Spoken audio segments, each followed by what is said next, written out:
The most common hallucinations being of a little girl. She leads me to a hole in the floor where she drags me under. When I come back up, I always try to end it. Psychologists, what are some of the creepiest mental conditions you have ever encountered? The worst thing I've actually encountered in terms of creepy was a little developing sociopath. He had history, fire, animals, sex, and was apparently high in callous and unemotional traits. He was about 11 when I first met him, so no one was going to call him antisocial personality disorder or anything, but that's what he looked like he was growing into. Anyway, the kid is incredibly funny, smart, and charming. No one can believe what his previous school and doctors were saying about him. I was new there, so I was taken in as well. Then, one day he gets in trouble for stealing, and we had the proof on camera, but he didn't know that. I'm sitting in as a witness and security while he's going through this whole series of emotions, surprise, indignation, fear, anger, etc. as he pretends he has no idea why he's being accused. Then we show the tape and he just stops dead, blank expression, and says something to the effect of, "So what, you were just wasting my time." It was another voice, a completely different personality coming out of this kid, like you flipped a switch. I've seen some things, but that moment was creepy as hell. I'm not a psychologist, but I was in a mental institution for attempt suicide. Lots of bad things had happened to lead me to that choice. Please don't judge. But, as I was saying, there was this girl there, named Anna, and she would comb her hair in the morning and talk to herself. Sometimes she would start to violently scream at herself. One time she grabbed her hair as if it wasn't her pulling it, and forcefully bashed her head repeatedly into the mirror screaming, "Love me. Love me." And at night she would start to play with herself and scream her father's name. I have never been so scared in my life. This girl Anna was only 15. Her father would rape and abuse her. The mother was beaten also. I never want to relive that ever again. I was in a psych ward for depression, and my roommate was terrifying. She was schizophrenic, depressed, and also probably just weird. She punched herself in the face constantly, while whispering to the voices in her head. She also used to sit in the multi-purpose room, TV, games, fridge, etc., on the floor and masturbated. Like, a lot.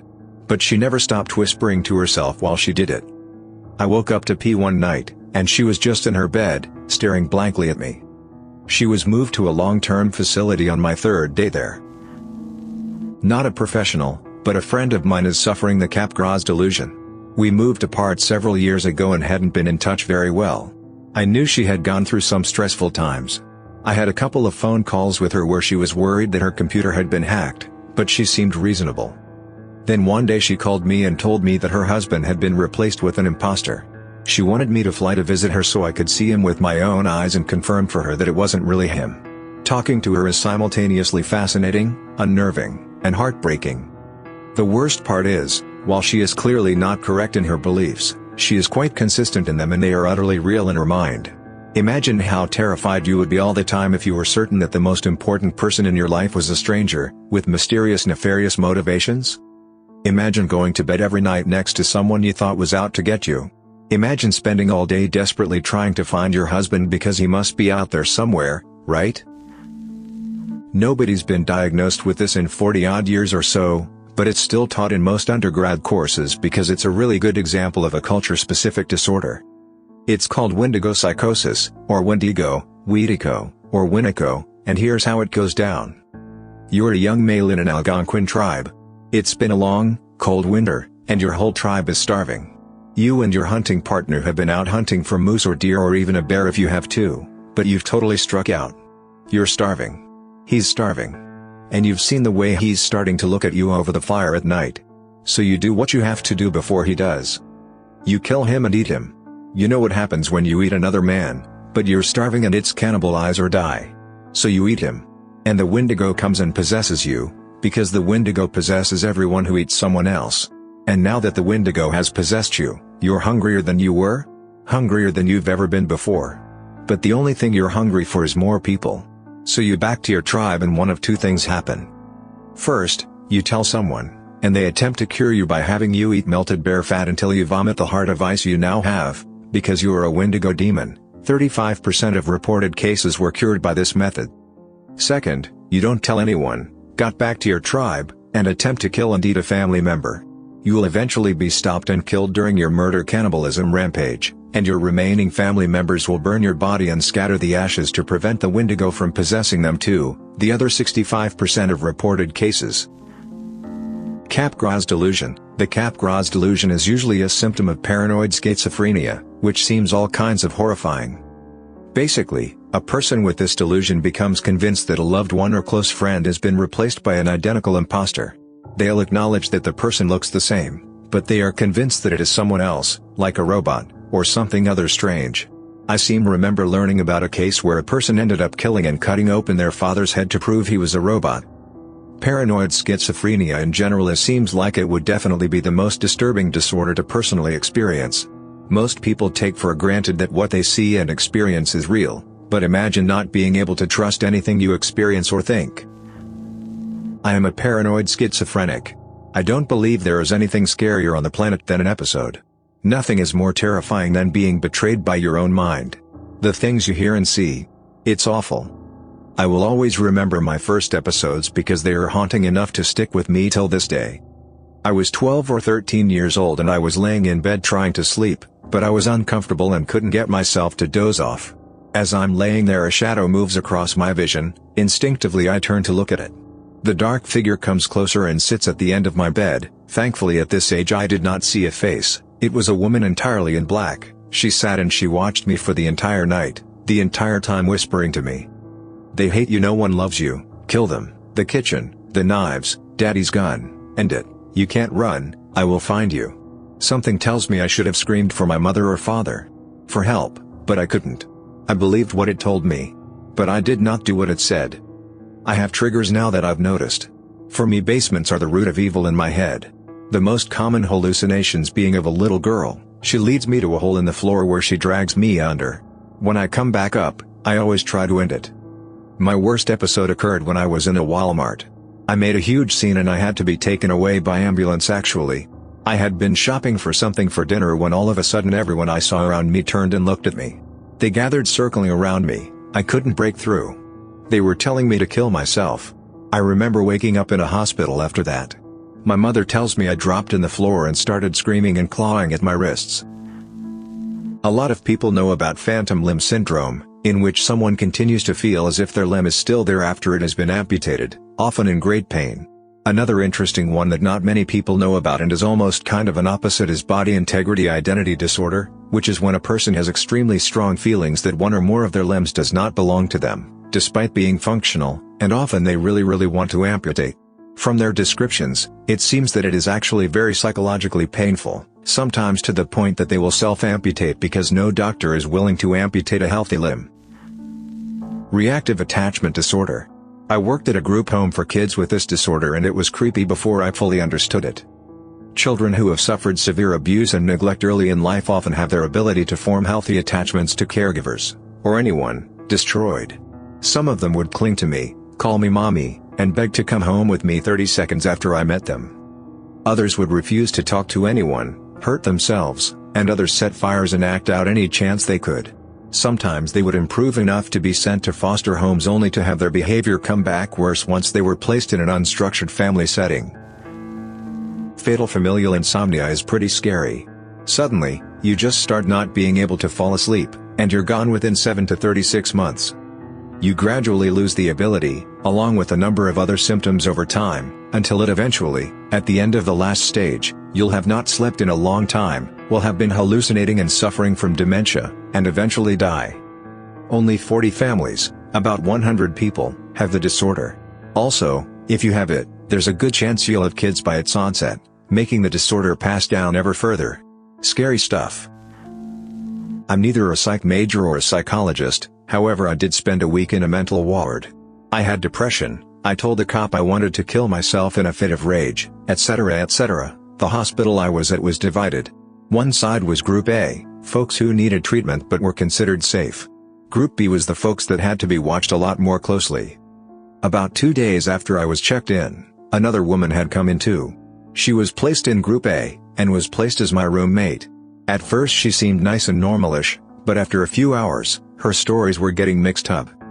I mean, she came in, found out I had a kid, then said she had a daughter as well who lived with her mother-in-law or something. After dinner, the story was her daughter had been brutally murdered by her father and that the woman didn't even care. I voiced my concerns to the nurses, but was told to just go to bed, in the same room with her. It took a while for me to fall asleep that night because my sleep schedule was all sorts of messed up. I think I passed out around midnight. We were put to bed at 8 p.m. I'm not sure how long I was asleep for before I was woken up to my roommate strangling me. Now, we were placed in the last room at the end of the hall, far from the nurse's desk. Plus I was being strangled, so I couldn't even yell for help. I thought I was going to die, but I had fallen asleep with a book. So I bashed the book on my roommate's head and booked it out of the room. The nurses probably thought I was the super crazy one, yelling at them. I'm not sure they would have believed me if it wasn't for the fact I had hand marks around my neck. My roommate was transferred to the other side of the ward, locked up with limited time out of her room. I never bothered to ask what her deal was. I didn't want to know. I had a new roommate by the end of the day. A really nice older lady who was a lesbian. I told her about crazy roommate number 1 and we would just shoot the poop for hours at night until I was ready to pass out. I'm a psych major, so not a professional, but in my opinion it is catatonic schizophrenia. Those suffering from this type of schizophrenia, although in the DSM-V they are getting rid of the different types of schizophrenia, there will just be one classification, will sometimes be unable to speak or move.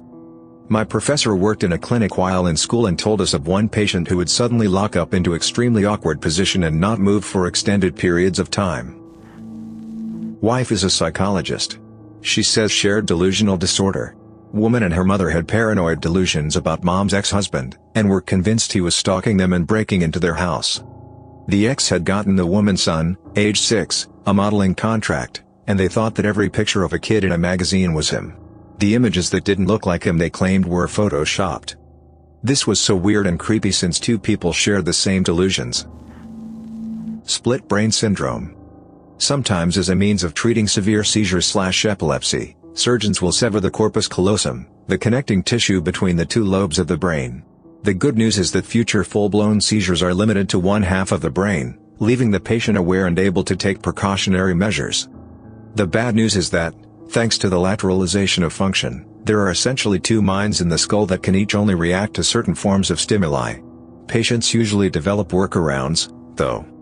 The weirdest part is the occasional outcome of alien hand syndrome, in which one of the brains takes control of one hand and uses it independently. When questions are presented to the controlling hemisphere, the hand can write out its answers, which are sometimes in disagreement with the main brain and the patient's spoken answers. It's been a while since I've studied abnormal psych, so the details might be a little fuzzy. Hey there, I'm a therapist. Because I respect the confidentiality of my clients, I won't tell any of the interesting stories about them.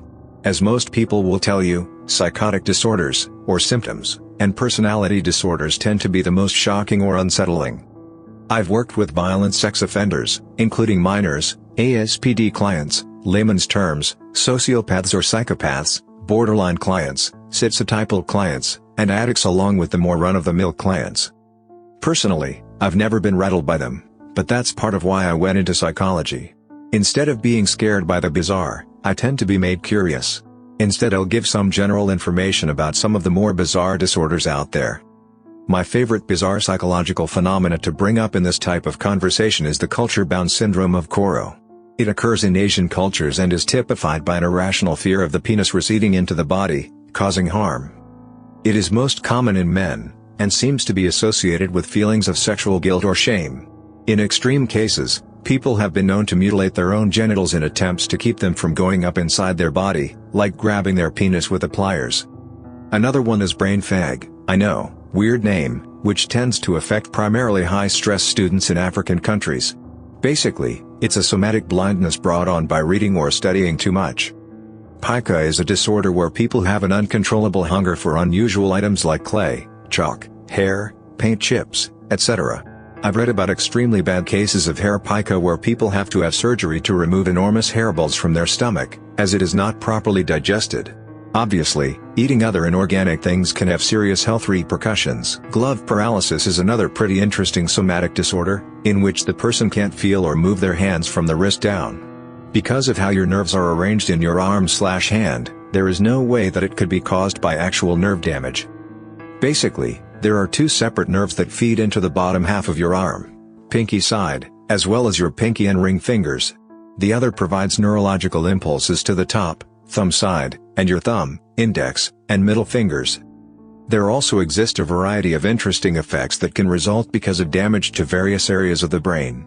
Aphasias, damage to the speech centers of the brain, can result in a variety of disorders of speech and speech recognition. Here's an example of Wernicke's aphasia, in which the sufferer can understand what the tester is saying, but cannot reproduce it. I've worked with some TBI clients who have serious communication issues because of their brain injury, which makes progress very challenging. When there is an underlying, organic cause to the disorder, it is very difficult to address it with talk therapy alone. It's always interesting to me how different psychopathology can be in different cultures.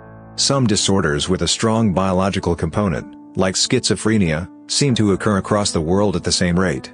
Others, like eating disorders, simply do not occur with any regularity in other cultures. Thanks for listening to Radio TTS. Hit the subscribe button to become part of the ice cream sandwich community. Hit the bell notification for updates on new videos. And let me know in the comments if you know any other mental conditions that weren't listed in the video.